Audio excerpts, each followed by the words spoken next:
UK Prime Minister Andy Burnham brushed off warnings from Moscow on Tuesday. የሩሲያና ዩክሬን ጦርነት መርገብ ባልቻለበት ለንደንና ሞስኮ ውዝግብ በጀመሩበት የዜሌንስኪ መንግስት ምርጫ እንዲያደርግ ግፊት በበረታበት ሰዓት ሩሲያም ዛቻዋንና ጥቃቷን ባጠናከረችበት ወቅት አዲሱ የእንግሊዝ ጠቅላይ ሚኒስትር አንዲ በርንሃም ኪየቭ ዩክሬን መግባታቸው ተሰምቷል። በእንግሊዝ ከሚገኙ 14 የፖለቲካ ፓርቲዎች ጋር በመወዳደር 24000 ድምጾችን በማግኘት ለንደንን ለመምራት ወደ ዙፋኑ የመጡት የመጀመሪያው የውጭ አገር ጉብኝታቸውንም ዩክሬን ማድረጋቸው ፖለቲካዊ አንድምታው እንዲህ በቀላሉ የሚታይ አይደለም።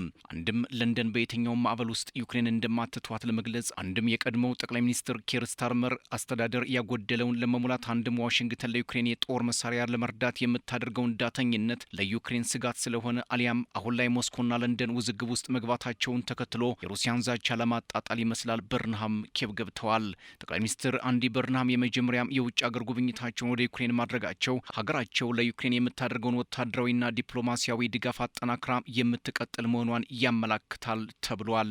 በሌላ በኩል አንዲ በርንሃም የዩክሬንን የነጻነት ቀን ለማክበር የፈቃደኞች ጥምረት ስብሰባን በጋራ ለመምራትና የረዥም ርቀት ተወንጫፊ ሚሳይሎችን በጋራ ለማምረት የሚያስችል ምስጢራዊ የመረጃ ልውውጥ ለማድረግ ኪየቭ እንደገቡም ይነገራል። ፋይናንሻል ታይምስ እንደዘገበው ጠቅላይ ሚኒስትሩ የፈቃደኞች ጥምረት ስብሰባን በሊቀመንበርነት ከማካሄዳቸው በተጨማሪ ዩክሬን የራሷን የረዥም ርቀት ሚሳይሎችን መገንባት እንድትችል የሚያስችሉ ንድፎችን ለመስጠትም ተዘጋጅተዋል። ይህ ጉብኝት የተካሄደው በዩክሬን የነጻነት ቀን ላይ ሲሆን ሞስኮ ባለፈው ሳምንት ዩክሬን የእንግሊዝን ድሮኖች በመጠቀሟ ምክንያት ከባድ መዘዝ ያስከትላል ስትል ካስጠነቀቀች በኋላም ነው። ዩክሬን በቅርቡ በሞስኮና ሌሎች የሩሲያ ግዛቶች ላይ የረዥም ርቀት ጥቃቶችን አጠናክራ ቀጥላለች። ከዚህ ባሻገር ዩክሬንና ሩሲያ በሌሊት እርስ በርስ የሚሳይል ጥቃቶችን መተኳኮሳቸውም ታውቋል። የሩሲያ መከላከያ ሚኒስቴር በበኩሉ በኦዴሳ ግዛት በሚገኙ የወደብ መሰረተ ልማቶችና መርከቦች ላይ ጥቃት መፈጸሙን ይፋ አድርጓል። በርንሃም በጉብኝታቸው ላይ በዩክሬን 4 ጉዳዮችን ይከውናሉ ተብሎ ይጠበቃል። ድጋፍን ማጠናከር፣ የሚሳይል ምርት መጨመር፣ ዲፕሎማሲያዊ ትብብርን ማሳደግና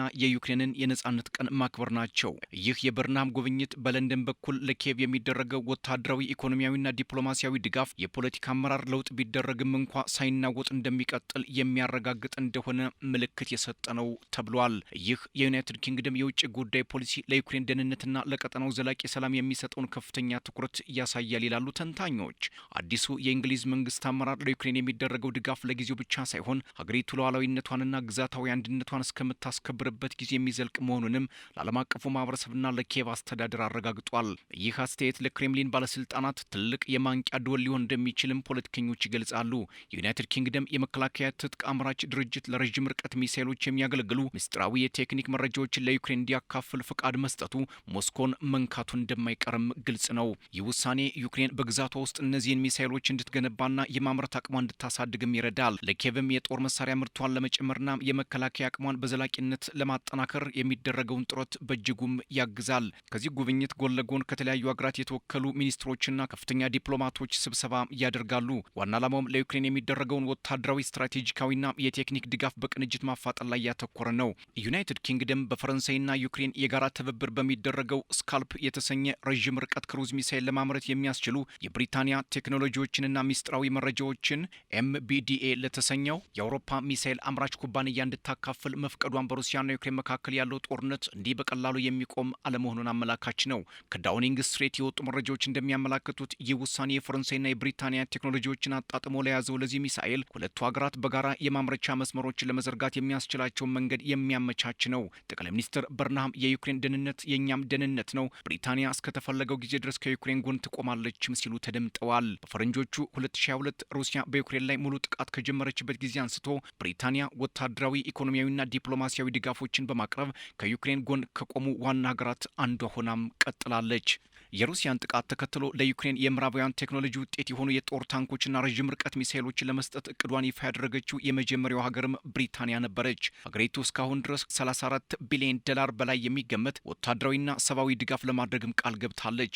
ሞስኮ ባለፈው ሳምንት ለኪየቭ ድሮኖችን ማቅረብ ያስከተለውን ተጽዕኖ አስመልክቶ ለለንደን ማስጠንቀቂያ የሰጠች ሲሆን የብሪታንያ ሰራሽ ድሮኖች በሩሲያ ላይ ለተፈጸሙ ረዥም ርቀት ጥቃቶች ለመጀመሪያ ጊዜ ጥቅም ላይ መዋላቸው ከተዘገበ በኋላ ብሪታንያ በጦርነት ውስጥ ያላትን የሩሲያን ተሳትፎ አሳይታለች ስትል ከሳለች። ዩናይትድ ኪንግደምና ዩክሬን ከፈረንጆቹ 1991 ከዩክሬን ነጻነት ጀምሮ የመሰረቱትን የጠበቀ ስትራቴጂካዊ ፖለቲካዊና ወታደራዊ ጥምረት አጠናክረው ቀጥለዋል። ይህ የሁለቱ ሀገራት ግንኙነት በፈረንጆቹ 2022 ከተከሰተው የሩሲያ ጥቃት በኋላ የበለጠ እየጠነከረ መጥቷል። ዩናይትድ ኪንግደም የዩክሬንን የመከላከል አቅም ለመደገፍና ዘላቂ ጥቃቶችን ለመመከት በቢሊዮን የሚቆጠር ዶላር የሚገመት የወታደራዊ የፋይናንስና የቴክኖሎጂ ድጋፍ እያደረገችም ትገኛለች።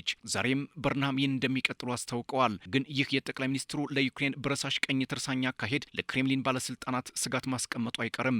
እናም ሩሲያም ይህንን ግንኙነት በቀላሉ እንደማታየው መረዳት ይቻላል። አንዲ በርንሃም ከዘለንስኪ ጋር በነበራቸው ቆይታም ሩሲያም ያልተገባ ጥቃቷን እስከቀጠለች ድረስ እኛም ዩክሬንን ከመርዳት አንታቀብም ማለታቸው ሁኔታውን ይበልጥ ሊያወሳስበው እንደሚችል ይገመታል። And this goes across the political parties in Britain. It's not one believes and one doesn't.